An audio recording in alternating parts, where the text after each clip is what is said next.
नमो विष्णुपदाय कृष्णप्रेष्ठाय भूतले श्रीमते जयपताक स्वामिनिधि नामिने नमः आचार्य पदाय निधाय कृपपदायिने गौरगददामदाय नगर ग्रामदारिणे नमो विष्णुपदाय कृष्णप्रेष्ठाय भूतले श्रीमते भक्ति वेदांत स्वामिनिधि नामिने नमस्ते सारस्वते देवी गौरवाणी प्रचारिणे निर्विशेष शून्यवादी पाश्चात्य देशधारिणे अज्ञानतिमिरान्धस्य ज्ञानाञ्जनशलाकया चक्षुरुन्मीलितं तस्मै श्रीगुरवे नमः। श्रीचैतन्यमनोभीष्टं भूतले स्वयं रूपकदामाह्यं तदाधि स्वपदान्तिकं वन्देऽहं श्रीगुरो श्रीयुतपदाकमलं श्रीगुरून् वैष्णवां च श्रीरूपं साग्रजितं सगणरघुनाथान्वितं तं सजीवं साद्वैतं सावधूतं परिजनसहितं कृष्णचैतन्यदेवं श्रीराधाकृष्णपादां सहनललिता श्रीविशाखान्वितां स हे कृष्णा करुणा सिंधु दीनबंधो जगत्पति गोपी सुखोभिगा कांत राधा कांत नमोस्तुते तप्त कांचन गौरांगी राधा वृंदावनेश्वरी वृषभानुसुते देवी प्रणमामि हरिप्रिये वाचाकल्पतरुपच्च कृपा सिन्धुभ्यो पतितानां पावनेभ्यो वैष्णवेभ्यो नमो नमः। श्री कृष्ण चैतन्य प्रभु नित्यानंद श्री अद्वैत गदाधर शिवासादि गौर भक्त वृंदा हरे कृष्ण कृष्ण कृष्ण हरे हरे हरे राम राम राम हरे हरे नारायणं नमस्कृत्यं नरं चैव नरोत्तमं देवीं सरस्वतीं व्यासं ततो जयमुद्रयेत् नष्टप्रायेष अभद्रेषु नित्यं भागवत सेव्या भगवति उत्तमश्लोके भक्तिर्भवति नैष्टिकी मोहं करोति वाचालं पुंगं लङ्कायते गिरं यत्कर्पातमहं वन्दे श्रीगुरुं दीनतारिणं परमानन्दं माधवं श्रीचैतन्येश्वरम्। ॐ नमो भगवते वासुदेवाय। ॐ नमो भगवते वासुदेवाय। ॐ नमो भगवते वासुदेवाय। हिज डिवाइन ग्रेस भक्तिवेदांत स्वामी श्रील प्रभुपाद की जय। हरे कृष्ण माताजी, யாராவது பாகவத பிரார்த்தனை பண்ண முடியுமா? ஹரே கிருஷ்ணா.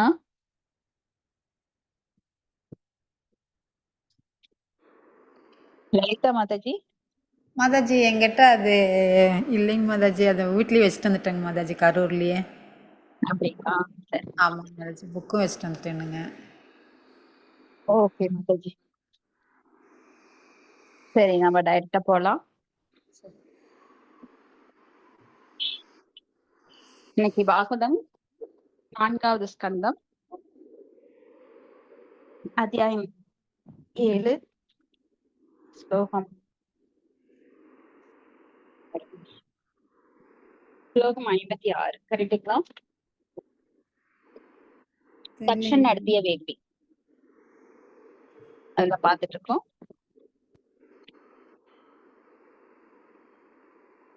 தக்ஷன் நடத்திய வேள்வி 56வது ஸ்லோகம். ருத்ரம் ச ஸ்வேன பாகவேஹி உபாதாவத் சமாஹிதः கர்மணோத வசானேன சோமபான் இதரான் அபி உதவஸ்ய சகத்விக்பி சஸ்நாவ் அபப்ருதம் ததः. ஹரே கிருஷ்ணா.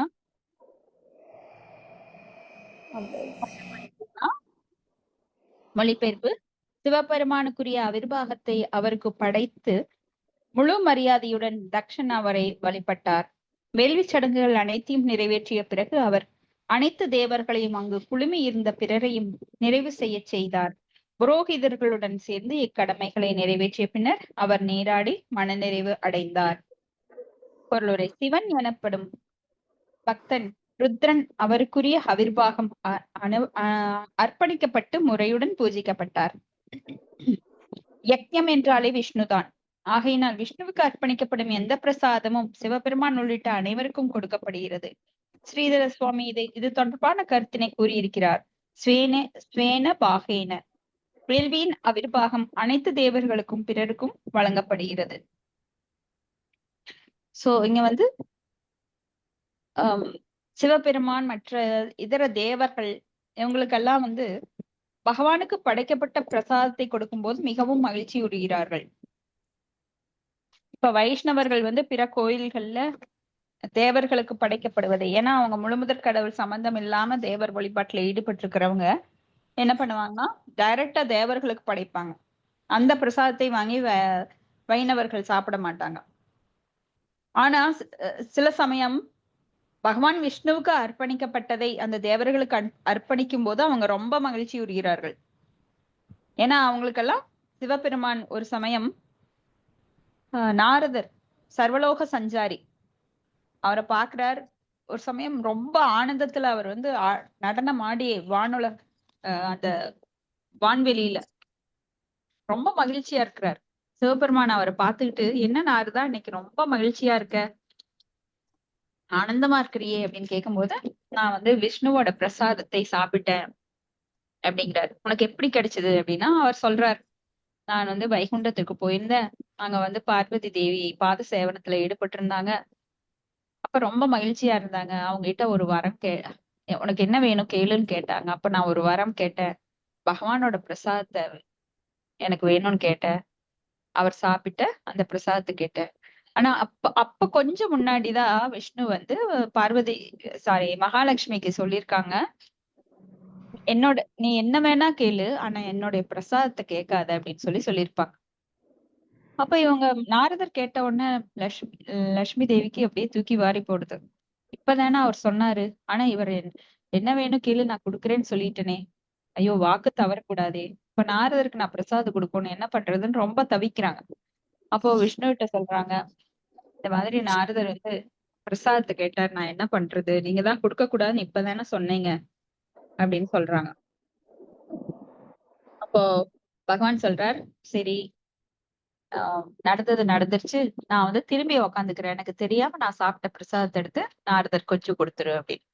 ஏன்னா பகவானுடைய பிரசாதம் மிகவும் மகிமையானது. அதனாலதான் நம்ம பிரசாதமாக பகவானுக்கு படைக்கப்பட்டு உண்ண வேண்டும் அப்படின்னு சொல்லப்படுது. ஏன்னா படைக்கப்படாத எதுவும் பாவம். நாம் பாவத்தையே உண்கிறோம் அப்படின்னு பகவத்கீதையில 3வது அத்தியாயத்துல நாம அடிக்கடி படிப்போம் இல்லைங்களா? பகவானுக்கு படைக்கப்படாத உணவை உண்பது. ஏன்னா பகவானுக்கு படைக்கிறது அப்படிங்கிறது அவருடைய தேவையை பூர்த்தி பண்றதுக்காக கிடையாது. ஏன்னா அவர் ஆத்ம ராமா, அனைத்தும் தன்னுள் நிறைவு பெற்றவர். அவருக்கு எதுவுமே தேவை கிடையாது. பசி கிடையாது, தாகம் கிடையாது, காமம் கிடையாது, எந்த தேவையுமே கிடையாது. அப்புறம் எதுக்காக நாம படைக்கிறோம் அப்படின்னா, பகவான் நம்மளுக்கு நன்மையே செய்கிறார். படைப்பதன் மூலமாக நாம வந்து உணவை சாப்பிடுறதுக்கு முன்பு அது பல பாவங்களை ஏந்தி வருது. இப்ப உணவு வந்து நம்ம உற்பத்தி செய்யறதுக்காக நிலத்தை வந்து பண்படுத்துறோம்.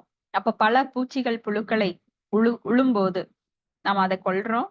பயிர் வகைகள் வளரும் போது பூச்சி புழுக்களை எல்லாம் மருந்தடிச்சு சாகடிச்சு அப்புறம்தான் உற்பத்தி பண்றோம். இப்படி பல பாவங்கள் அந்த தானியத்துல ஏந்தி வருது. அப்போ ஒரு விவசாயி நஷ்டத்துடன் அதை கொடுக்கும்போது, மனஸ்தாபத்துடன் கொடுக்கும்போது அந்த மனஸ்தாபமும் அதுல ஏந்தி வருது. இப்படி பல பாவங்களோட அந்த தானியம் நம்ம கைக்கு வர்றப்போ நம்ம என்ன பண்றோம், அத தண்ணீர்ல போட்டு அலசும் போது அதுல இருக்கிற பூச்சி புழுக்களை கொன்னு அப்புறம்தான் சாப்பிடுறோம். சோ இத்தனை வகையான பாவங்கள் அதுல இருக்கு. அப்ப மனிதனுக்கு மட்டும்தான், ஜீவராசிக்கு மட்டும்தான் உயிர் இருக்கான்னு கேட்டா தாவரங்களுக்கும் உயிர் இருக்கிறது. அப்போ அந்த தாவரங்களை கொன்னுதான் நாம இதெல்லாம் பயிர்களை எடுக்கிறோம். அப்ப அந்த பாவங்கள் எல்லாம் போகணும் அப்படின்னா பகவானுக்கு அர்ப்பணிக்கப்பட்டு அதை பிரசாதமாக போகாவா கொடுக்கும்போது பகவான் அதை பிரசாதமா மாத்துறாரு. ஏன்னா பகவான் சாப்பிடுறாருங்கிறத விட அதுல இருக்கிற பாவங்களை அகற்றி விட்டு நம்மளுக்கு பிரசாதமாக மகிமை மிகுந்த பிரசாதமாக நமக்கு கொடுக்கிறார். அப்ப அது சத்துவகுண உணவாகின்றது. சத்துவகுண உணவு அப்படிங்கிறது பிராமணர்களுக்குரியது. சத்துவகுண உணவினால சத்துவகுணம் மேம்படுகிறது. ரஜோகுணமும் தமோகுணமும் நம்மளுக்கு தாழ்ந்து விடுகிறது. அதனால நம்ம ஆட்டிடியூட் எப்படி இருக்கும் அப்படின்னா சத்துவகுண குணங்களை நாம் பிரதிபலிப்போம்.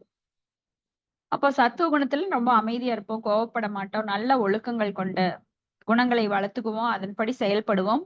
அதனாலதான் சத்துவ குண உணவு அப்படின்னு பிரசாதம் சொல்லப்படுது. அதற்கும் மேல பக்தி பண்ணும்போது அது சுத்த சத்துவ குணத்துல நாம் இன்னும் பிரகாசமாக நமது குணங்களை வெளிப்படுத்துவோம். அப்போ பிரகாசம் நம்மளுக்கு வெளிப்படும் சத்துவ குணத்திலையும் சுத்த சத்துவ குணத்திலையும். ஆனா ரஜோகுணத்திலும் தமோ குணத்திலும் நம்ம பிரகாசம் அப்படிங்கிற ஒளி குறைந்து மங்கி காணப்படும். அப்ப இந்த மாதிரி அவர் வந்து நாரதர் அந்த பிரசாதத்தை சாப்பிட்டு ரொம்ப மகிழ்ச்சியா வான்வெளியில கீர்த்தனம் பாடிட்டு நாரதர் அவர் வந்து இன்ஸ்ட்ருமெண்ட் வச்சிருப்பாரு இல்லைங்களா, அது வச்சு கீதம் கீதம் அப்படின்னு பாடல் பகவானை பற்றி பாடலா பாடிட்டு ஆடி பாடி என்ஜாய் பண்ணிட்டு வருவார். அப்ப சிவபெருமான் கேக்குறார், நீ எவ்வளவு ஆனந்தமா இருக்கியே எப்படி இப்படின்னு. பகவானோட பிரசாதத்தை எனக்கு மகாலட்சுமி கொடுத்தாங்க. அது சாப்பிட்டு ரொம்ப ஆனந்தமா இருக்கு. எனக்கு என்னை மெய்மறந்த நிலையில நான் ஆடி பாடிட்டு இருந்தேன் அப்படின்னு சொல்றாரு. இப்ப சிவபெருமான் கேட்கிறார், நீ மட்டும் சாப்பிட்டீல எனக்கு எங்க அப்படின்னு. அப்ப அவர் கைய பாக்குறார், கையெல்லாம் சுத்தமா இருக்கு. ஏன்னா பிரசாதத்தை நல்லா சாப்பிட்டுட்டாரு, கொஞ்சம் கூட மிச்சம் வைக்க கூடாதுன்னு. அப்ப அவர் நெகக்கண்ல ஒரு ஒரு அரிசி பருக்க சாதம் ஒட்டி இருக்கு. அதை எடுத்து சிவபெருமானுக்கு தரார். சிவபெருமான ஆனந்தத்தோட அதை வாங்கி சாப்பிடுறார். அவருக்கும் எக்ஸ்டசி, அந்த பரவசம் தொத்திச்சு. இப்ப அவர் வந்து தன்னை மறந்த நிலையில அவர் ஆட ஆரம்பிச்சிட்டார். வாசுதேவா பகவானே அப்படின்னு சொல்லி நாராயணன் நாமத்தை சொல்லி அப்படியே ஆடுறார் ஆடிட்டே இருக்கிறார். அப்போ ஊர்த்துவ தாண்டவம் அப்படிங்கின்ற அந்த ஊழிக்காலத்தில் ஆடுகின்ற ஆட்டம் போல அந்த அகில உலகங்களும் பிரபஞ்சங்களும் எல்லாம் நடுங்குது. அப்ப கீழே இருக்கிற மக்களுக்கெல்லாம் ரொம்ப சந்தேகம். என்னடா ஏ உலகமே நடுங்குது, எப்படி ஆடாதே, ஊழிக்காலம் வந்துடுச்சோ அப்படின்னு தேவர்கள் எல்லாம் பயந்து போய் பாக்குறாங்க. அங்க சிவபெருமான் தன்னை மறந்த நிலையில ஆடிட்டு இருக்கிறார். உடுக்க சத்தம் பலமா ஒலிக்குது. பகவானோட நாமத்தை சொல்லிட்டு ஆடுகிறார். இதையெல்லாம் பார்த்துட்டு அவங்க பார்வதி தேவிட்ட சொல்றாங்க, பார்வதி தேவி இங்க வருங்க, சிவபெருமான் இந்த ஆட்டம் ஆடுறாரு, உலகமே தாங்கல, அவர் கண்ணை மூடிக்கிட்டு யார் கூப்பிட்டாலும் அவருக்கு கேட்கல, தயவு செஞ்சு நீங்க தான் நெருங்க முடியும் அவரை, போய் அவர் ஆட்டத்தை நிறுத்துங்க அப்படின்னு சொல்லும் போது அவங்க போய் சிவபெருமானை உழுக்குறாங்க. என்ன ஆச்சு உங்களுக்கு, எதுக்காக இப்படி இந்த நடனம் ஆடுறீங்க, ஊழிக்காலத்துல ஆடுற நடனத்தை ஆடுறீங்க? நடராஜ பெருமாள் சிலையை நீங்க பார்த்திருப்பீங்க. அவர் பல கைகள் இழுச்சுக்கிட்டு ஊழிக்காலத்துல எப்படி ருத்ர தாண்டவம் ஆடுவார். அதன் மூலமா இந்த உலகமானது படைத்தல் காத்தல் அழித்தல், சிருஷ்டி ஸ்ருதி பிரளய சாதன சக்தி ரேகா, அந்த பிரளய அப்படிங்கிறது வரும். அப்பதான் அவர் அந்த ஊழித்தாண்டவம் ஆடுவார். ஆனா இது ஆனந்த தாண்டவம். நடனத்திலேயே பல வகைகள் இருக்கு. இது ஆனந்தத்துல ஆடுறது. ஆடினாலும் உலகமெல்லாம் அங்க என்ன ஆகுதுன்னா ஷேக் ஆகுது. அதனால எல்லாருக்கும் டிஸ்டர்ப் ஆகுது. இப்போ ஒரு பொருள் இங்க வீட்டுக்குள்ள நடுங்குச்சு அப்படின்னா எல்லா பொருட்களும் உழுக ஆரம்பிச்சிரும். கட்டடம் எல்லாம் தாங்காது. அதெல்லாம் அப்படியே காங்கிரீட் எல்லாம் உதிர ஆரம்பிச்சிரும். எல்லாருக்கும் பயம். அது போல இந்த தேவர்கள்லாம் போய் பார்வதி விட்டு சொல்லி பார்வதி தேவி சொல்றாங்க, போதும் உங்க ஆட்டத்தை நிறுத்துங்க, எதனால இப்படி ஆடுங்க எங்களுக்கும் சொல்லுங்க அப்படின்னு. அப்போ எனக்கு வந்து நாரதர் பிரசாதம் கொடுத்தார். எனக்கு வந்து அந்த எக்ஸ்டசி வந்துடுச்சு. அதனால ஆனந்தமா ஆடிட்டு இருந்தேன், என்னை ஏன் தடுத்த அப்படின்னு. இப்ப பார்வதி தேவிக்கு அவங்களுக்கு பாருங்க, எனக்கு ஏன் பிரசாதத்தை கொடுக்கல, நீங்க மட்டும் சாப்பிட்டீங்க, எனக்கே கிடைக்கல, ஒரு ஒரு சின்ன பருக்கு தான் கிடைச்சது அப்படின்னு. அதெல்லாம் முடியாது, எனக்கு கொடுக்காம நீங்க மட்டும் சாப்பிட்டு இருக்கீங்க அப்படின்னு சொல்லி அவங்க பிரிஞ்சு போய் பூலோகத்துல போய் தவம் பண்ண ஆரம்பிச்சிடுறாங்க. அதுதான் நாம இந்த பாஸ்ட் டைம் வந்து ஜெகநாத் பூரியில நம்ம பாக்குறோம். அப்போ இவங்க தவம் பண்ண ஆரம்பிச்சோடனே அங்க விஷ்ணு வந்து அவங்களுக்கு காட்சி கொடுத்து, இனிமேல் எந்த பிரசாதம் ஆனாலும் ஜெகநாத் பூரியில எனக்கு கொடுக்கப்பட்ட பின்னர் உடனே உனக்கு கொடுக்கப்பட்டுதான் மற்றவர்களுக்கு கொடுக்கப்படும் அப்படின்னு சொல்லி வாக்கு தர்றாரு. அங்க ஜெகநாத் பூரி போனீங்கன்னா அங்க வந்து உமாதேவி பார்வதி தேவி அவங்களுக்கு தனி சன்னதி இருக்கும். அவங்களுக்கு படைக்கப்பட்டு அப்புறம் தான் எல்லாருக்கும் கொடுக்கப்படுது. இப்படி பகவானது பிரசாதமானது மிகவும் வலிமையானது. ரொம்ப ரொம்ப ரொம்ப வலிமையானது. யாரெல்லாம் பகவானோட பிரசாதத்தை சாப்பிடுறாங்களோ அவங்களுக்கு அந்த அறிவு வந்து நுண்ணறிவாக இருக்கும். நுண்ணறிவு அப்படிங்கிறது மிகவும் ஷார்ப்பா இருக்கும். ஏன்னா மூளைக்கு வந்து அது மிகவும் சக்தி தருகின்றது. அந்த சக்தியின் மூலமாக பகவானை உணரக்கூடிய ஞானத்தை வெகு விரைவில் அடைந்து அவங்க பகவானை பற்றிய உண்மைகளை புரிந்து பக்தி பண்ணி பகவானோட லோகத்திற்கு பேக் டு காடட் போக ஆரம்பிச்சிருவாங்க. சோ பிரசாதமாக உண்பது என்பது மிகவும் முக்கியமானது பக்தி செய்யறவங்க. இப்படி வேள்வியின் அவிர்வாகம் வந்து பகவான் எல்லா தேவர்களுக்கும் கொடுக்கப்படுது. இப்போ சிவன் கோயில்ல மத்த எந்த கோயிலானாலும் சரி, ஜெகநாதரோட தெய்வீக உணவே அங்க படைக்கப்படுகிறது. இதுதான் வைணவ கொள்கை. அடுத்தது ஸ்லோகம் 57. தஸ்மாபி அனுபாவேன ஸ்வேனைவாப்த ராதசே தர்ம ஏவ மதிம் தத்வா ரீதா திருத்தசாஸ்தேத்துவம் யயுக. ஹரே கிருஷ்ணா. மொழிபெயர்ப்பு ஹரே கிருஷ்ணா. படிக்கட்டுமாங்க மாதாஜி? படிங்க மாதாஜி. மொழிபெயர்ப்பு ஆசபக்திநாத் சுவாமி சில பிரபாத குருதேவுக்கு ஜெய். வேள்வி சடங்குகளினால் முழுமுதற் கடவுளாகிய விஷ்ணுவை இவ்வாறு வழிபட்ட பிறகு தட்சன் தர்மத்தின் பாதையில் நிலை பெற்றார். மேலும் அங்கு குழுமியிருந்த தேவர்கள் அனைவரும் அவர் மேலும் மேலும் அவரது புண்ணிய செயல்களில் வளர்ச்சி பெற வேண்டும் என்று வாழ்த்தி அங்கிருந்து சென்றார். பொருளுரை: தர்ம நெறிகளில் தாராளமாக வளர்ச்சியுற்றிருந்த போதிலும் தேவர்களின் ஆசிகளுக்காக தட்சன் காத்திருந்தார். இவ்வாறு தட்சன் மீண்டும் செய்த பெரிய வேள்வி நல்லிணக்கத்துடனும் அமைதியுடனும் நிறைவு பெற்றது. ஹரே கிருஷ்ணன். ஹரே கிருஷ்ணா மாதாஜி. சோ இப்படி தக்ஷன் வேள்வியை வெற்றிகரமாக நடத்துகிறார். எப்படி வெற்றிகரமா நடத்துகிறார்னா, எல்லாரும் அங்கு மதிக்கப்பட வேண்டும். சமூகம் சர்வபூதேசு. ஏன்னா ஒருத்தரை மனச நோகடிச்சுட்டு போய் நம்ம நல்ல காரியம் செஞ்சோம்னா அது உருப்படாது. இப்ப நிறைய பேரு மங்களகரமான நிகழ்ச்சிகள் பல செய்வாங்க. திருவிழாக்கள் பண்ணுவாங்க, கல்யாணம் பண்ணுவாங்க, வீட்டுல பெரிய கிரக பிரவேசம் பண்ணுவாங்க. இப்ப சொந்தங்களை எல்லாம் சிலர் கூப்பிடாம அவமானப்படுத்தி, உன்னைய நான் கூப்பிடணும், நீ எனக்கு என்ன செஞ்ச, இப்படி எல்லாம் செய்யும் போது அவங்களுடைய மன கஷ்டம் நம்மளுக்கு பிரதிபலிக்கும். இது சயின்டிபிக்கா நம்மளுக்கு ப்ரூவ் பண்ணியிருக்காங்க. என்ன அதிர்வலைகள் காற்றுல போகுதாம்.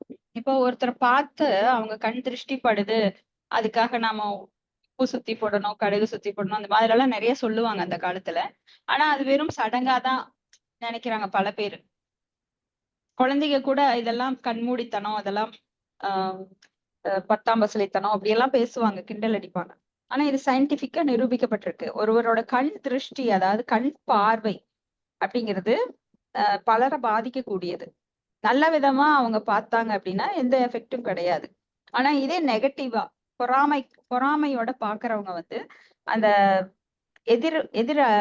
எதிர்மறை சிந்தனை, அந்த எதிர் அலைகள் காற்றில கலந்து அது அவங்கள தாக்குமா. இது நிரூபிக்கப்பட்டிருக்கு விஞ்ஞான பூர்வமா.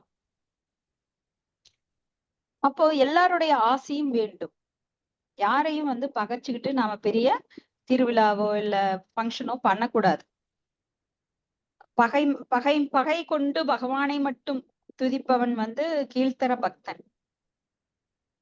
அப்போ உத்தம பக்தன், மத்திம பக்தன், இந்த அதுல கீழ்த்தரமான பக்தர்கள் இருக்காங்க. அப்போ கடவுளை மட்டும் வழிபடுவாங்க, ஆனா மற்றவர்களை எல்லாம் நோகடிப்பாங்க.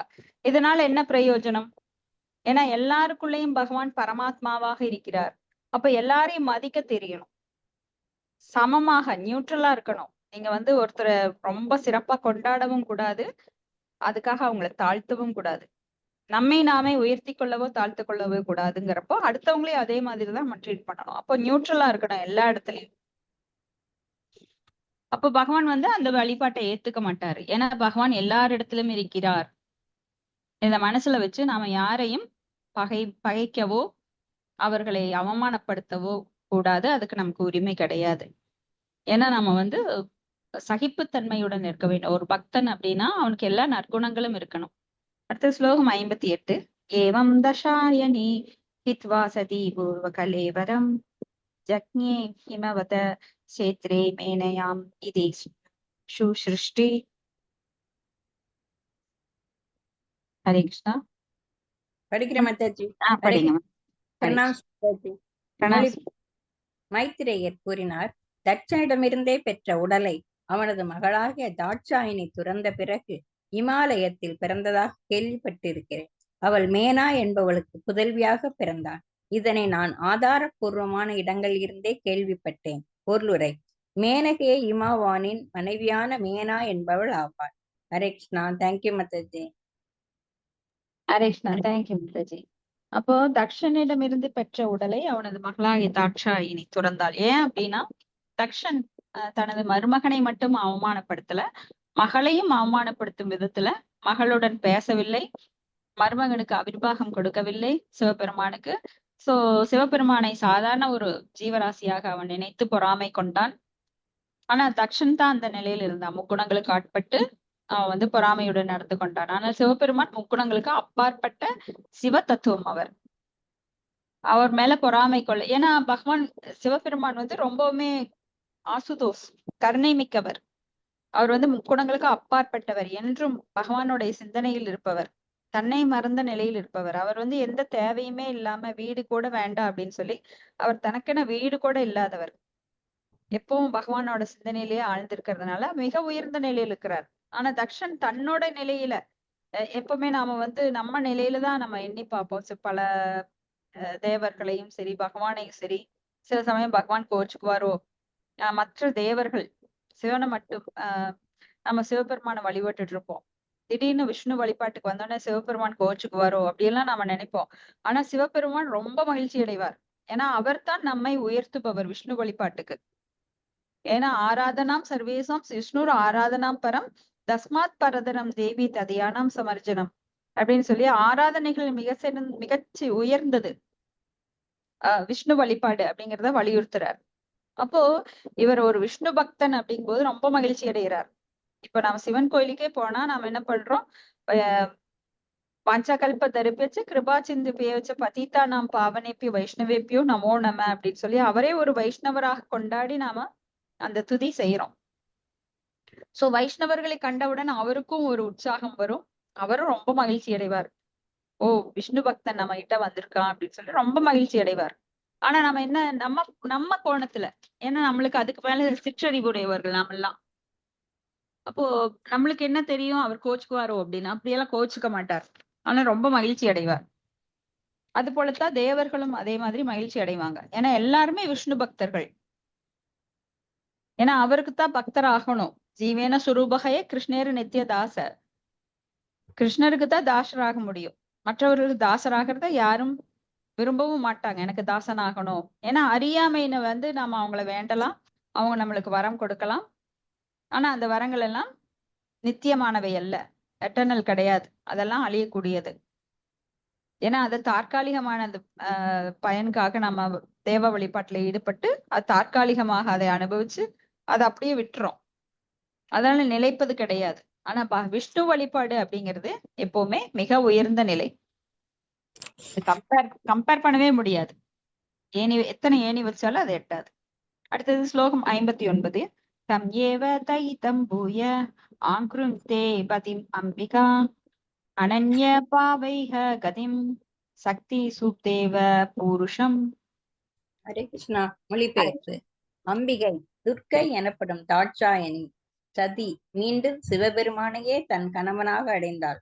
இது முழுமுதற் கடவுளின் பல்வேறு சக்திகள் புது படைப்பு காலத்தில் செயல்படுவது போன்றதா. பொருளுரை. வேத மந்திரத்தில் ஒரு ஸ்லோகம் பாராஷ்ய சக்தி விபிதைவ சுரியதே. இதன் பொருள் முழுமுதற் கடவுள் பல்வேறு வகை சக்திகளை உடையவர் என்பதா. சக்தி என்பது பெண்பால், பகவான் ஆண் பாலான புருஷராக இருக்கிறார். உயர்ந்த புருஷருக்கு சேவை செய்வது பெண்ணின் கடமையாகும். உயிர்கள் எல்லாம் பரமபுருஷ பகவானின் இடை சக்திகளாக விளங்குகின்றனவென்று கீதை கூறுகிறது. ஆகையினால் முழுமுதற் கடவுளுக்கு சேவை செய்வதே அனைத்து உயிர்களின் கடமையாகும். உலகில் துர்க்கை இடை புறச்சக்திகளின் அடையாளமாகவும் சிவபெருமான் முழுமுதற் கடவுளின் பிரதிநிதியாகவும் இருக்கின்றனர். சிவபெருமானுக்கும் அம்பிகை அல்லது துர்க்கைக்கும் உள்ள உறவானது நித்தியமானதாகும். சதி சிவபெருமானை தவிர வேறு யாரையும் கணவனாக ஏற்றுக்கொள்ள முடியாது. துர்க்கை இமவானின் புதல்வியான இமவதியாக பிறந்து சிவபெருமானை மீண்டும் மணந்து அவர்களுக்கு கார்த்திகேயன் எனும் புதல்வன் பிறந்ததெல்லாம் மிகச் சிறந்த கதையாகும். ஹரே கிருஷ்ணா. தேங்க்யூ மாதாஜி. தேங்க்யூ மாதாஜி.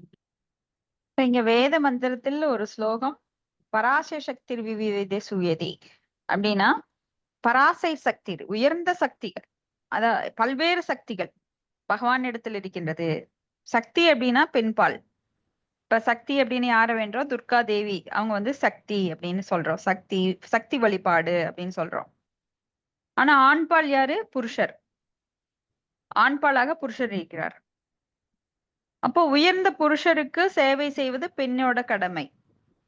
அதனாலதான் நாமெல்லாம் கணவருக்கு சேவை செய்யறோம். புருஷர் அப்படிங்கிற கணவருக்கு சேவை செய்யறோம். ஆனால் இதுல பரம புருஷர் யார் அப்படின்னா பகவான் கிருஷ்ணர் தான்.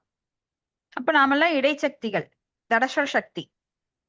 அப்ப நம்மளோட கடமை என்ன, புருஷருக்கு சேவை செய்வது. அதுல யாரு புருஷர், பரம புருஷர் யார், பகவான் கிருஷ்ணர்.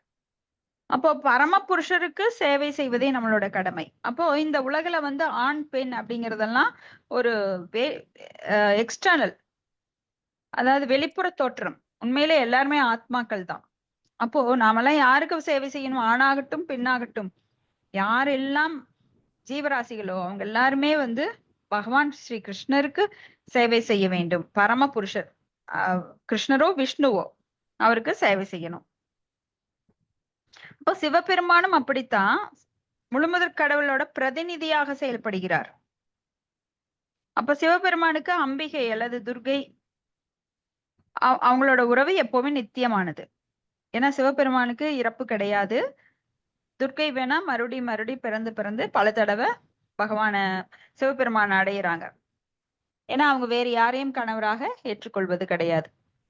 அப்ப இங்க வந்து துர்கை இமமானின் புதல்வியாக இமயவதியாக மறுபடியும் இமவதியாக பிறக்கிறாங்க. சிவபெருமானை மறுபடியும் கல்யாணம் பண்ணிக்கிறாங்க. அப்புறம் கார்த்திகேயன்கிற முருகப்பெருமாள் பிறக்கிறார். இதெல்லாம் நம்மளுக்கு ஏற்கனவே தெரியும். அடுத்த ஸ்லோகம் 60. ஏதத் பகவத சம்போ கர்ம கர்ம தசாத்வர திருஷக ஸ்ருதம் பாகவதாத் சிஷ்யாத் உத்தவான் மே பிரகஸ்பதேக. மொழிபெயர்ப்பு படிங்க. மொழிபெயர். மைத்ரேயர் கூறினார், எனது அன்பான வீரனே, சிவபெருமான அளிக்கப்பட்ட தட்ச யஞத்தை பற்றி நான் மிகச் சிறந்த பக்தரும் பிரகஸ்பதியின் சீடருமான உத்தவரிடமிருந்தே அறிந்தேன். ஹரே கிருஷ்ணா. ஹரே கிருஷ்ணா. மைத்ரேயர் சொல்றார், இப்ப உத்தவர் யாரு அப்படின்னா பகவான் கிருஷ்ணருடைய உறவினர், தம்பி. அப்போ அவர்கிட்ட இருந்துதான் எல்லாத்தையும் நான் கேட்டேன் அப்படின்னு விதுரருக்கு இங்க சொல்லிட்டு இருக்கார். இதெல்லாம் வந்து கேள்விகள் பதில்கள் மூலமாக நமக்கு கிடைக்கக்கூடிய பாகவதம். அடுத்த ஸ்லோகம் 61. இதம் பவித்ரம் பரம் ஈசசேஷ்டிதம் யயஸ்யம் ஆயுஷ்யம் அகௌக மர்ஷனம் யோ நித்யதா கர்ணய நரோ அனுகீர்த்தயேத் துனோதி அகம் கௌரவ பக்தி பாவதஹ. ஹரே கிருஷ்ணா. மொழிபெயர்ப்பு. மாமுனிவர் மைத்திரேயர் இறுதியாக கூறினார், ஓ குருகுல தோன்றலே, முழுமுதற் கடவுளான விஷ்ணுவினால் நடத்தி வைக்கப்பட்ட இந்த தட்ச யஞம் பற்றிய வரலாற்றினை ஒருவன் பக்தியுடனும் நம்பிக்கையுடனும் கேட்கவும் கேட்டதை மீண்டும் மீண்டும் பிறருக்கு எடுத்துரைக்கவும் செய்தால் உலக வாழ்வின் அனைத்து மாசுக்களும் நீங்கி அவன் தூய்மை அடைவான். இவ்வாறு ஸ்ரீமத் பாகவதம் 4வது காண்டம் 7வது அத்தியாயமான தட்சன் நடத்திய வேள்வி எனும் பகுதிக்கு பக்தி வேதாந்தரின் பொருளை இத்துடன் நிறைவடைகிறது. ஹரே கிருஷ்ணா. தேங்க்யூ மாதாஜி. ஹரே கிருஷ்ணா. தேங்க்யூ மாதாஜி. இப்படி மைத்ரேய முனிவர் சொல்றார் கடைசியா, இது யாரெல்லாம் கேட்கிறார்களோ அவங்களுக்கு வந்து உலக வாழ்வில் அனைத்து மங்களங்களும் கிடைக்கும், அவன் தூய்மை அடைவான். மங்களம் அப்படின்னா பக்தி தொண்டு. அப்ப தூய்மை அப்படின்னா பக்தி தொண்டுல நம்மளுக்கு மேன்மையான நிலை கிடைக்கும் அப்படிங்கிறத நாம புரிஞ்சுக்கணும். அப்ப இது ஜட ரீதியாக இல்ல, பலஸ்ருதி. இது வந்து ஒவ்வொரு சாப்டர்லயும் நாம பாக்குறோம். பலஸ்ருதி அப்படின்னா நமக்கு எப்படி பலன் கிடைக்கிறது. ஆனா பலனுக்காக நாம செய்யறது கிடையாது. பகவானுடன் அன்பை வளர்த்து கொள்வதற்கான முயற்சி தான் நாம பக்தி தொண்டு. அதனால பகவானிடம் அன்பு வளர்த்து கொள்ள வேண்டும். அடுத்தது ஸ்லோகம் 8. துருவ மகாராஜா வனம் செல்வதற்காக தன் இல்லம் நீங்குதல். சோ இப்ப துருவரோட கதையை பாக்குறோம். துருவ மகாராஜா, துருவ நட்சத்திரம் எல்லாரும் கேள்விப்பட்டிருப்பீங்க. பாட்டி தாத்தா கதை சொல்லியிருப்பாங்க. அங்க பாரு துருவ நட்சத்திரம் தெரியுது. எல்லா நட்சத்திரங்கள்லயும் அது பிரகாசமா இருக்கும். சோ அந்த துருவ மகாராஜாவை பத்தி இப்ப நம்ம பார்க்க போறோம். ரொம்ப இன்ட்ரெஸ்டிங்கா இருக்கும்.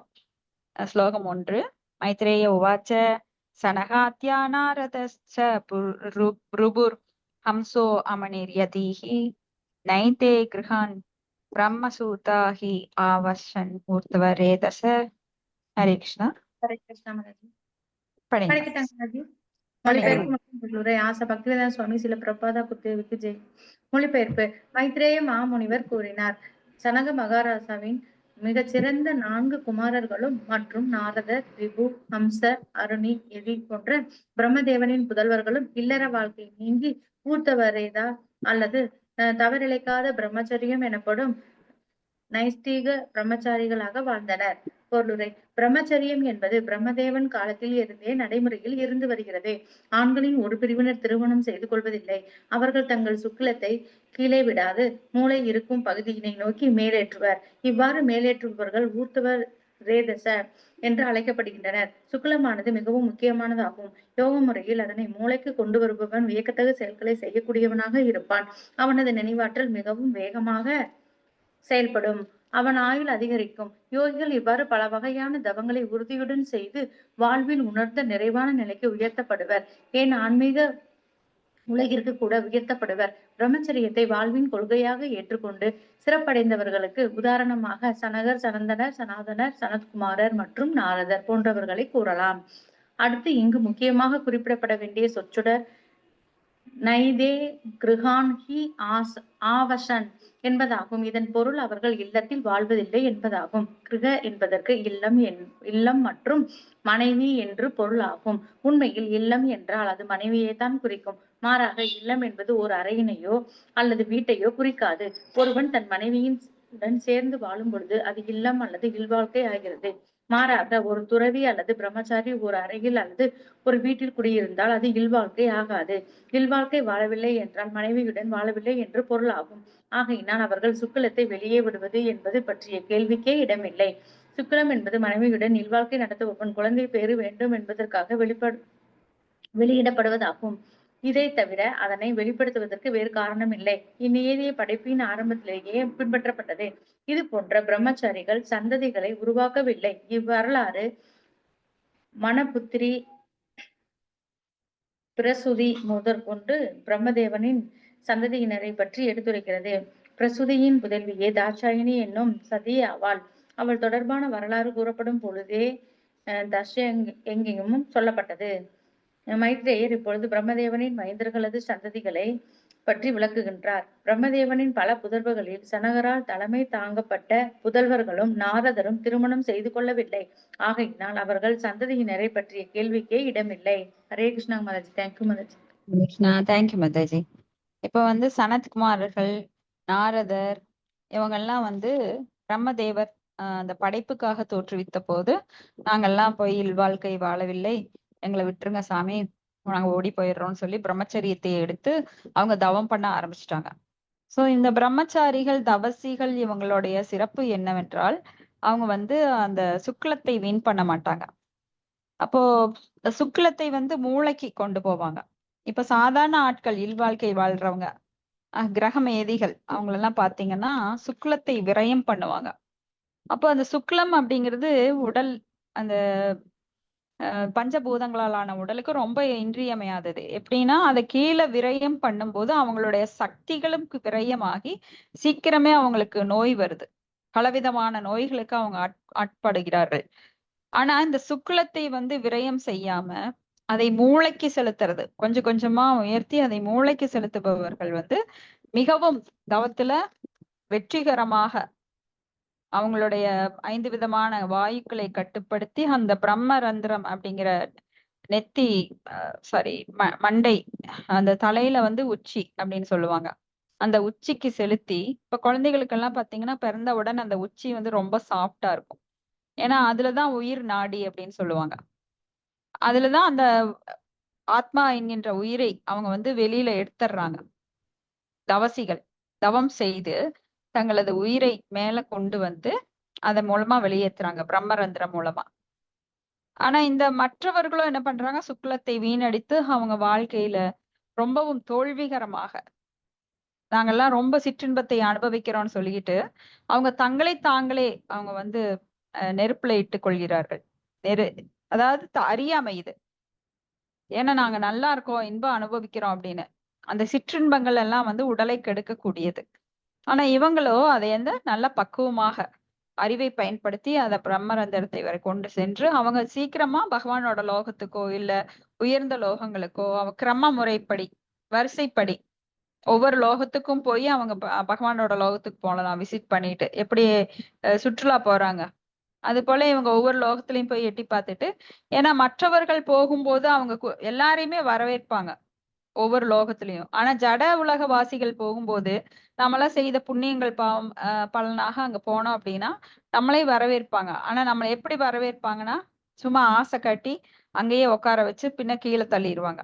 ஆனா இவங்கள வரவேற்கிறது வந்து ஏன்னா இவங்கள வந்து ஞானிகள் அஞ்ஞானிகள் கிடையாது. அதனால இவங்கள பலமா வரவேற்பாங்க. வரவேற்றாலும் அவங்க இஷ்டத்துக்கு விட்டுருவாங்க. நாங்க வெளியில போகணும்னா போய்க்கோங்க. ஏன்னா அவங்களுக்கு அதன் மேல பற்று கிடையாது. சும்மா பார்க்க வந்தாங்க. பார்த்துட்டு அப்படியே அவங்க வெளியில போயிருவாங்க. ஆனா நாமெல்லாம் என்ன பண்ணுவோம்? அங்கேயே உட்காந்துக்குவோம். அங்கேயே போய் சமணம் போட்டு உட்காந்துட்டு நம்ம புண்ணிய பலன்கள் முடிஞ்சோனே மறுபடியும் எட்டி உதைப்பாங்க. கீழ விழுந்துருவோம். ஆனா அவங்கலாம் அப்படி கிடையாது. ஏன்னா புண்ணியம், பாவம் அதுக்கு அப்பாற்பட்டு அவங்க அந்த லோகத்துக்கு விசிட் பண்ணி அப்புறம் மேல மேல போய் அப்புறம் பகவானோட லோகத்துக்கு போவாங்க. சிலர் வந்து இப்படியெல்லாம் வேண்டியதே இல்ல. என்ன லோகத்தையும் எல்லாம் பார்க்க வேண்டியதில்ல. நான் மேலேயே போய்க்கிறேன். டைரக்ட்டா மேல போயிடுறேன் அப்படின்னா போயிருவாங்க. அது அவங்களுடைய விருப்பத்தை பொறுத்து. இப்படி பிரம்மச்சரியம் அப்படின்னா அவங்க வந்து கிரகமேதி வாழ்க்கை கிடையாது. கிரகஸ்தா வாழ்க்கையும் கிடையாது. பிரம்மச்சரியம் அப்படின்னாலே தங்கள் தவங்கள் மூலமாக தவம் அப்படின்னா ஒரு பிரம்மச்சாரி தனது உறுப்புகளை கட்டுப்படுத்துவதன் மூலமாக அந்த தவத்தின் மூலமாக அவர் மேன்மை அடைகிறார்.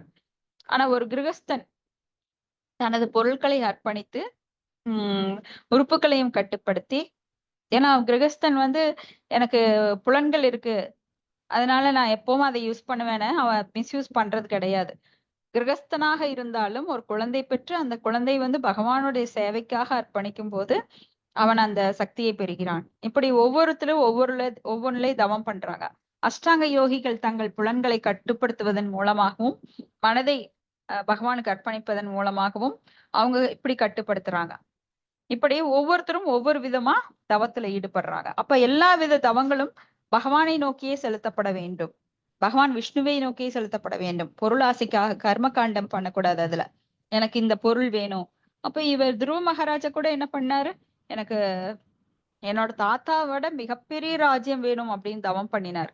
ஆரம்பத்துல அறியாமைனால. ஏன்னா சின்ன குழந்தை. ஏன்னா அது ஒரு ராஜாவா இருக்கிறதுனால அந்த சத்திரியர் அப்படிங்கிறவங்களுக்கு வைராக்கியம் இருக்கும்.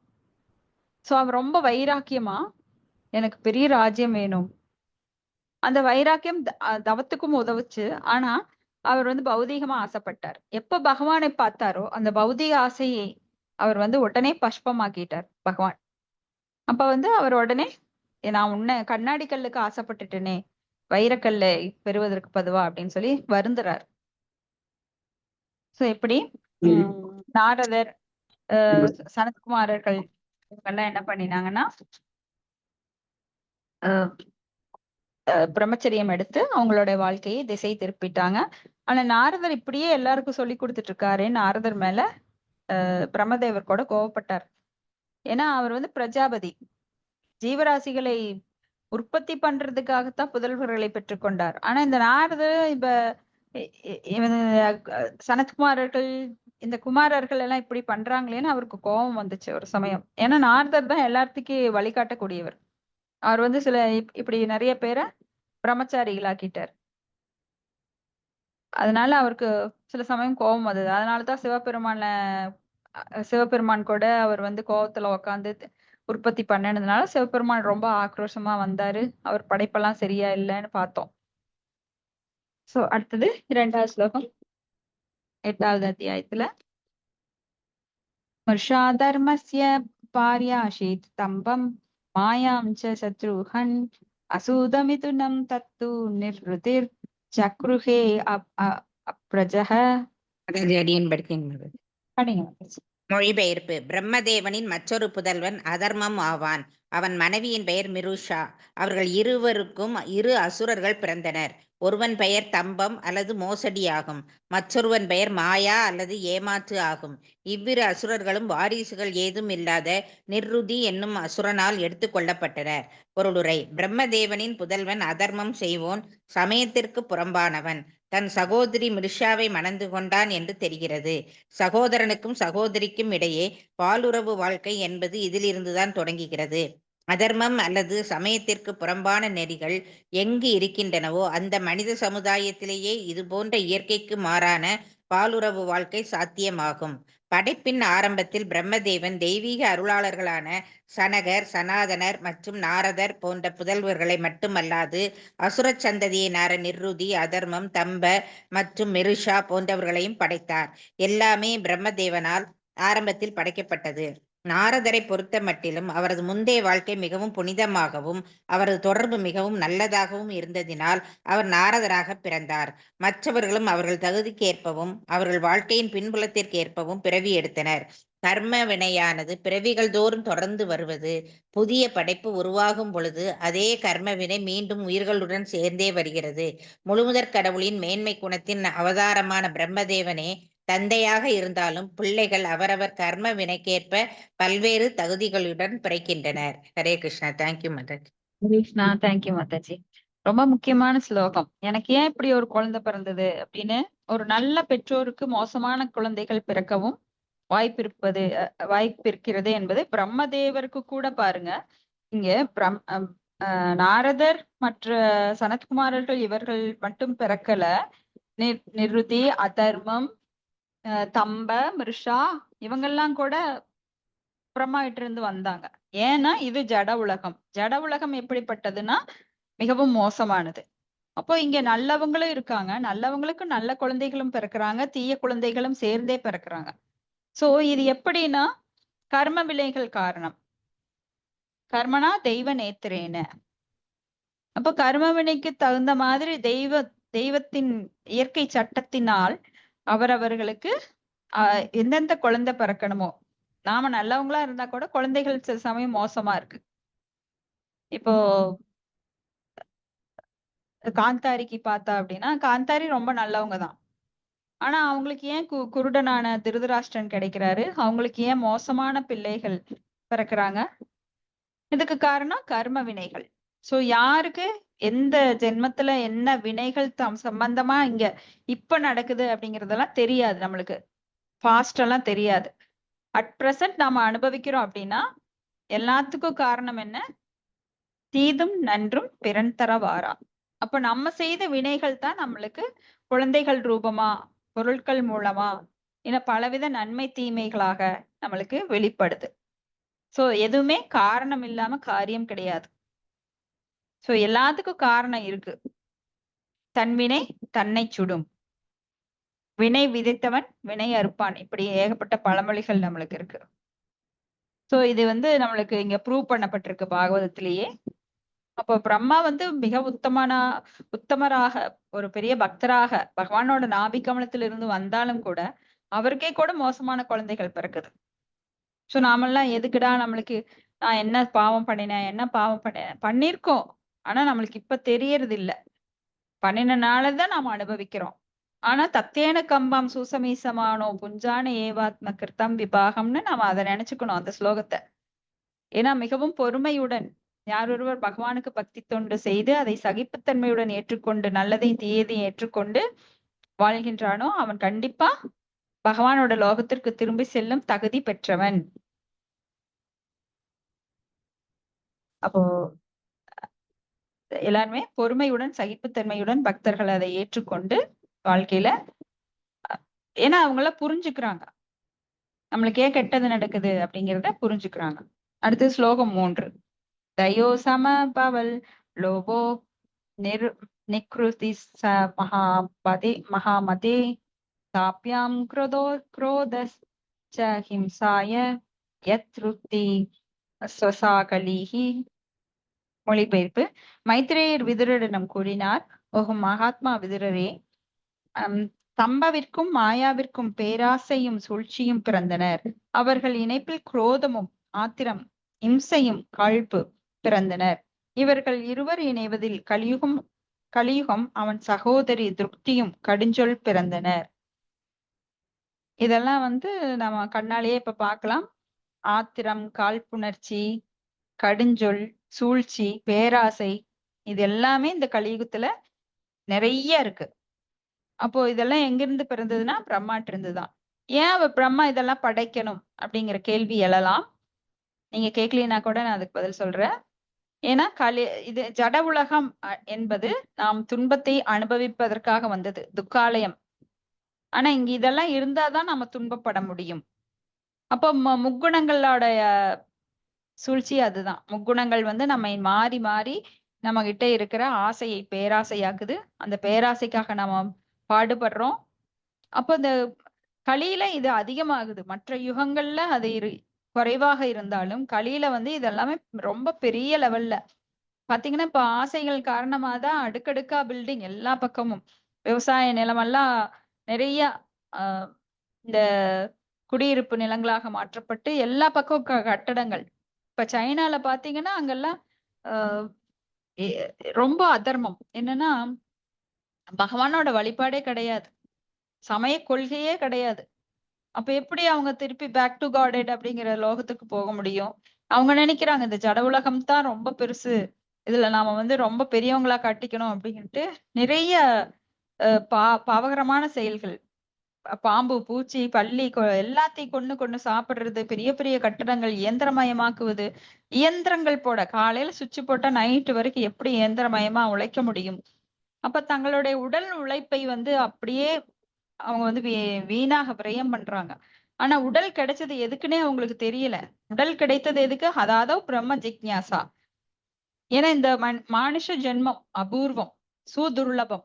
அத வந்து எப்படி ஒரு மிக்சிக்கு மேனுவல் கொடுக்குறாங்க. மிக்சியை வந்து எப்படி பயன்படுத்தணும் அப்படின்னு. அப்ப இந்த மனித உடலை எப்படி பயன்படுத்த வேண்டும் என அறியாமல் அவங்கள இயந்திரத்தனமா பயன்படுத்திட்டு இருக்காங்க. அதனாலதான் அங்கெல்லாம் நிறைய புயல், பூகம்பம் இப்படி எல்லாம் வந்தும் கூட அவங்க மறுபடியும் அவங்க சோசலிசம் அப்படின்னு சொல்லிக்கிட்டு தவறான கொள்கைகளை அவங்க உருவாக்கிட்டு அவங்க இயந்திரத்தனமா ஓடிட்டு இருக்காங்க. கெட்ட டெவலப்பிங் அப்படின்னு சொல்லிட்டு நாங்க ரொம்ப டெவலப் ஆயிட்டு இருக்கோம், முன்னேறுகிற நாடு, முன்னேறிய நாடு அப்படின்னு போட்டி போட்டுக்கிட்டு மற்ற அமெரிக்கா, ரஷ்யா போன்ற நாடுகளுக்கு இணையா ஆகணும்னு சொல்லிட்டு மக்கள் அங்க ரொம்ப குறுகிய காலத்துல விட்டில் பூச்சி வாழ்க்கையில அவங்க வந்து நாங்க இப்படியெல்லாம் பண்ணிட்டு இருக்கோம். சாதனைகள், பிரஜல்பா, சாரி, சாதனைகள், அதுக்கு என்ன சொல்லுவாங்க,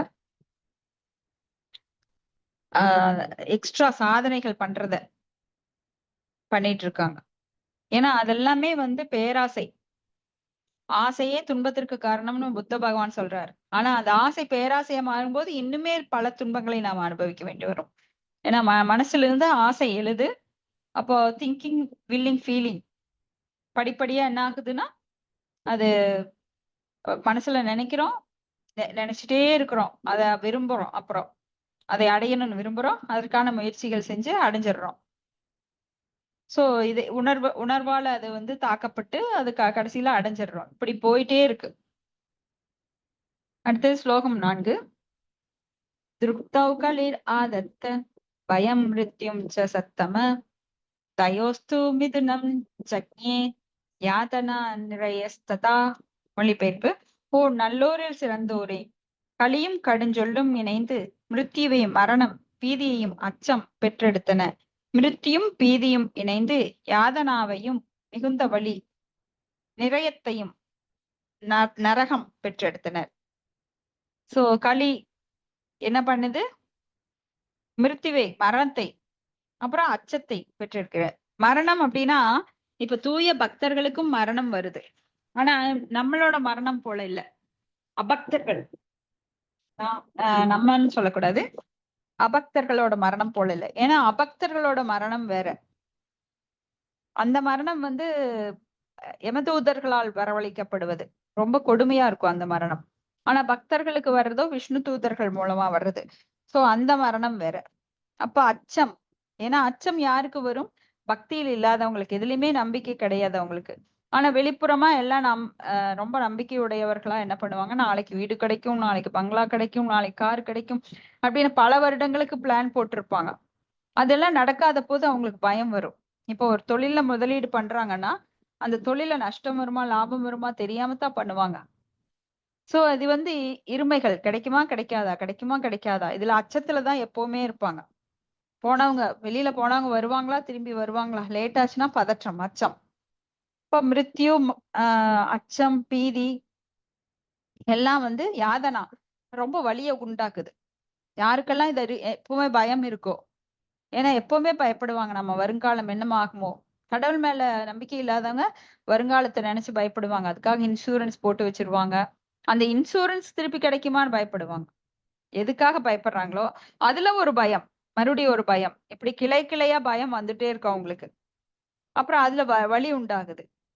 அப்புறம் அதனால என்ன ஆகுது, நரகம் போல, நரகத்துக்கு போகவே வேண்டாம், இங்கேயே நரகம் போல இருக்கும் அவங்களுக்கு, கொடுமையான வாழ்க்கையா இருக்கும். ஏன்னா மனம் பரம் காரணம், மனசுனாலேயே அவங்க வந்து இதெல்லாம் மன உளைச்சல்லையே இருப்பாங்க எப்பவுமே.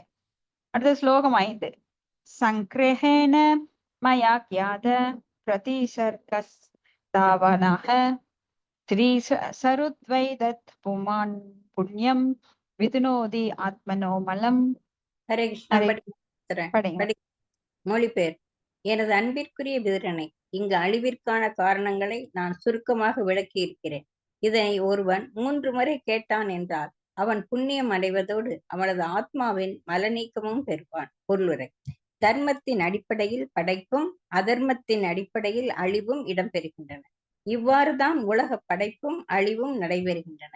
அழிவிற்கு காரணம் அதர்மம் அல்லது சமய பற்றின்மையே என்று இங்கு குறிப்பிடப்பட்டிருக்கிறது.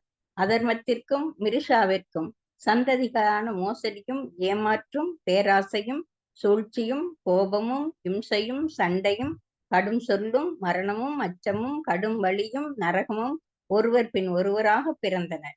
இச்சந்ததியினர் அனைவருமே அழிவிற்குரிய அடையாளங்களாகவே சித்தரிக்கப்படுகின்றனர். புனிதமான ஒருவன் இவைகளே அழிவிற்குரிய காரணங்கள் என்று கேள்விப்பட்டால் அவன் இவைகளின் மீது வெறுப்புறுவான். அது கூட அவன் புண்ணிய வாழ்க்கையில் வளர்ச்சி அடைவதற்குரிய காரணம் ஆகலாம். புண்ணியம் என்பது மனதை தூய்மைப்படுத்துவதற்குரிய முறையாகும். பகவான் சைத்தன்யர் ஒருவன் தன் மனக்கண்ணாடியில் உள்ள அழுக்கை துடைத்து விட்டான் என்றால் விடுதலைக்குரிய பாதையில் அவன் முன்னேற்றம் ஆரம்பமாகிறது என்று கூறுகிறார். இங்கும் அதே முறைதான் பரிந்துரைக்கப்பட்டிருக்கிறது. மலம் என்பதற்கு மாசு என்று பொருள். அதர்மத்திலிருந்தும் ஏமாற்றுவதிலிருந்தும் தொடங்கும் அழிவுக்குரிய காரணங்களை நாம் வெறுக்க கற்றுக்கொண்டோம் என்றால் புண்ணிய வாழ்க்கையில் நாம் முன்னேற முடியும். கிருஷ்ண உணர்வினை நாம் அடைவதென்பது எளிதில் சாத்தியமாக கூடிய ஒன்று. அதன் மூலம் நாம் மீண்டும் மீண்டும் அழிவிற்கு ஆளாகாது இருக்கலாம். இப்போதுள்ள வாழ்க்கையானது மீண்டும் மீண்டும் பிறப்பு இறப்பின் தொடர்புடையதாக இருக்கிறது. ஆனால் முக்தி அடைவதற்குரிய வழியை நாம் நாடும் பொழுது தொடர்ந்து வரும் இத்துன்பத்திலிருந்து நாம் காப்பாற்றப்படலாம். ஹரே கிருஷ்ணா மாதாஜி. தேங்க்யூ மாதாஜி. சோ நம்மளுக்கு வந்து படிப்பறிவு அப்படிங்கிறது இன்னைக்கு பௌதீக கல்வி என்ன சொல்லி கொடுக்குதுன்னா, நீங்க எப்படி சம்பாதிக்கலாம், அதற்குரிய வழிமுறைகள் என்ன, இது எப்படி தோல்வியுறுகிறீர்கள், ஒரு பிசினஸ் எப்படி சக்சஸ்ஃபுல்லா பண்ணலாம் அப்படின்னு எல்லாம் நிறைய டிஸ்கஸ் பண்ணுவாங்க. அதே போல ஆன்மீக வாழ்வில் நம்ம என்ன பண்ணணும்னா, நம்மளுக்கு இந்த அழிவுக்குரிய காரணங்கள் என்ன, அதை எவ்வாறு தவிர்க்கலாம். சோ அழிவுக்குரிய அடையாளங்களா இங்க வந்து மோசடி, சூழ்ச்சி, பேராசை, கோபம், இம்சை, சண்டை, கடுஞ்சொல், மரணம், அச்சம், கடும் வலி, நரகம் அப்படின்னு இது எல்லாமே அழிவுக்குரியதா இருக்கு. அப்போ இதெல்லாம் நம்ம வெறுத்தோம் அப்படின்னா, கடுஞ்சொல்லை வெறுக்கணும், சண்டையை வெறுக்கணும், இம்சை வெறுக்கணும், சூழ்ச்சியை வெறுக்கணும், பேராசை வெறுக்கணும், ஏமாற்றுவதை வெறுக்கணும். அப்படியெல்லாம் வெறுத்தோம் என்றால் நாம் வந்து புண்ணிய வாழ்க்கையில் வளர்ச்சி அடையலாம். புண்ணியம் அப்படிங்கிறது மனதை தூய்மைப்படுத்துவது. இப்போ பகவான் சைத்தன்யர் கூட சொல்றார், மனக்கண்ணாடியில் உள்ள அழுக்கை துடைத்து விடுங்கள். அப்படி தொலைச்சிட்டா விடுதலைக்குரிய பாதை ஆரம்பமாகுது அப்படின்னு. அப்போ அந்த மனக்கண்ணாடியை துடைக்கிறது அப்படிங்கிறது நம்ம மனசுக்குள்ள ஏகப்பட்ட களங்கங்கள், காம, குரோத, லோபம், மோகம், மதம், ஆச்சரிய, அதையெல்லாம் தான் நம்மளுக்கு வேறு மிகவும் தவறான அடையாளங்கள். சோ அதையெல்லாம் எல்லார் மனசுலயும் இருக்கு. மேபி அது வந்து ஒருத்தருக்கு உயர்வா நிறைய இருக்கலாம், சிலர் குறைவா இருக்கலாம், சிலருக்கு மத்தியமா இருக்கலாம். ஆனா அதை எல்லாருமே தூய்மைப்படுத்த வேண்டும். ஏன்னா வெளியில வந்து நாம என்னதான் அழகு பண்ணிட்டாலும் உள்ள கண்ணாடி உள்ளத்தில் இருக்கிறது யாருக்கும் தெரியாதுன்னு நினைச்சுக்கிட்டு நிறைய வச்சிருக்கோம் விஷயங்களே. அப்போ நல்ல விஷயங்கள் உள்ள போகணும்னா ஏற்கனவே கெட்ட விஷயங்கள் அடைச்சு கிடக்குது, கேப்பே இல்லை நல்ல விஷயத்துக்கு உள்ள போக அது விடாது. அப்ப என்ன பண்ணணும், அதையெல்லாம் எடுத்து வீசினாதான் ஒரு எம்டி பாத்திரத்துல, சுத்தமான பாத்திரத்துலதான் நம்ம நல்லதை ஃபில் பண்ண முடியும். சோ அது எம்டியா இருக்கக்கூடாது முக்கியமா. சோ கெட்டது தொடச்ச உடனே உள்ளதை அதுக்குள்ள நப்பிடணும். அப்ப என்ன பண்ணணும், நல்ல விஷயங்களை தொடர்ந்து கேட்கும் போது அந்த கெட்ட விஷயங்கள் ஓடி போயிருது. எப்போ கிருஷ்ண சூரிய சம மாயா அந்தகார யாக்கான் கிருஷ்ண தாக்கான் நாகி மாயாஹர அதிகார.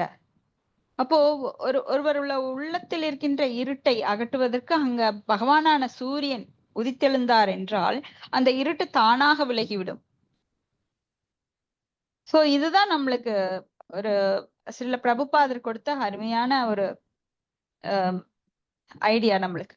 அப்போ பகவானை என்றும் போற்றிக் கொண்டும் துதித்து கொண்டும் பக்தர்களோட சங்கத்துல நாம சததம் கீர்த்த எந்தோமாம் அப்படி இருக்கும்போது என்ன ஆகுது அப்படின்னா உள்ளத்துல இருக்கிற இருள் அழிந்து தூய்மை அடைகின்றது. தூய்மை அடையும் போது அங்க பகவான் வந்து குடியிருந்துறார். அப்ப மறுபடியும் அழுக்கு வராது. ஏன்னா பகவான் இருக்கிற இடத்துல அண்டாதது. ஏன்னா அது மாயா. அந்த மாயா சக்தி பகவானை கண்டால் அஞ்சி ஓடும். வேற எதை பார்த்தாலும் மாயாக்கு வந்து பயமே கிடையாது. ஏன்னா பகவானுடைய சக்தி தேவி ஹேஷா குணமயி மம மாயா துரத்தியா மாம் ஏவையை பிரபத்தியந்தே மாயா மேதாம் தருந்திதே. அப்ப அந்த மாசு மலம் அப்படின்னா மாசு. அப்ப அதர்மத்திலிருந்தும் ஏமாற்றுவதிலிருந்தும் தொடங்கும் அழிவுக்குரிய காரணங்களை நாம் வெறுக்க கற்றுக்கொண்டால் அப்ப புண்ணிய வாழ்க்கையில நாம முன்னேற முடியும். புண்ணிய வாழ்க்கைனா என்ன? கிருஷ்ண உணர்வை தேர்ந்தெடுப்பது. அதன் மூலமா நாம மீண்டும் மீண்டும் அழிவுக்கு ஆளாகாமல் இருக்கலாம். அழிவுன்னா இங்க என்ன?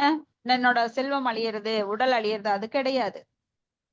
அழிவு அப்படின்னாலே இந்த பிறவி அப்படிங்கிறது. ஏன்னா பிறப்பின் மூலமாக நாம் அழிவை தேர்ந்தெடுக்கிறோம்.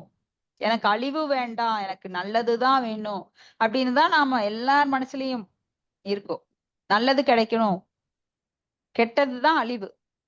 அப்ப அழிவுனா என்ன? நான் பிறவி எடுப்பது. ஏன்னா என்னை நாளே இந்த ஆத்மாவை கொள்ளுவதே நான் பிறவி எடுக்கிறது.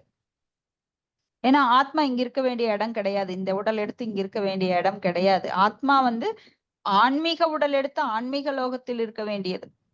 ஆனா நான் அழிவுக்கு என்னை நானே உட்படுத்திக் கொள்கிறேன். ஆத்மாவை கொள்ளுகிறேன் என்றால் நான் இந்த ஏமாற்றுவது, பேராசை, சூழ்ச்சி, கோபம், இம்சை, சண்டை, கடுஞ்சொல், மரணம், அச்சம், கடும் வலி, நரகம், இதெல்லாம் ஒண்ணு பின்னாடி ஒண்ணு வந்துட்டே இருக்கும். சோ என் மனசுல இதெல்லாம் இருக்கக்கூடாது. அப்பதான் நான் மீண்டும் பிறப்பிறப்பு சிக்கல்ல இருக்க மாட்டேன். அடுத்தது முக்தி அடைவதற்குரிய வழியை நாம் நாடும்போது தொடர்ந்து வரும் இன்பத் துன்பத்திலிருந்து நாம் காப்பாற்றப்படலாம். சோ இன்ப துன்பங்கிறது எல்லாமே நம்ம வந்து அழிவுக்கான பாதை தான். ஏன்னா இருமைகள் நிறைந்ததுதான் இன்பம், துன்பம், நேற்று, இன்று, நாளை, அப்புறம் பகைமை, நட்பு, இதெல்லாமே நம்மளுக்கு துவந்தங்கள், இருமைகள். சோ இதுல இருந்து நாம வெளியேறணும் அப்படிங்கிறது பக்தியில மட்டும்தான் முடியும் இதுல இருந்து வெளியேற. சோ எல்லாருமே பக்தி தொண்டை மேற்கொண்டு இந்த இருமையிலிருந்து வெளிவந்து பகவானுடைய லோகத்திற்கு பேக் டு காட் கண்டிப்பா போகணும். அதுக்குரிய வழி கிருஷ்ண உணர்வு ஒன்றே அப்படின்னு சொல்லி பிரபுபாதர் ஒவ்வொரு இதுலயும் நம்மளுக்கு வலியுறுத்துகிறார். ஹரே கிருஷ்ணா. இதோட முடிச்சுக்கலாம். யாருக்காவது கருத்துக்கள் இல்ல சந்தேகங்கள் இருந்தா நம்ம டிஸ்கஸ் பண்ணலாம்.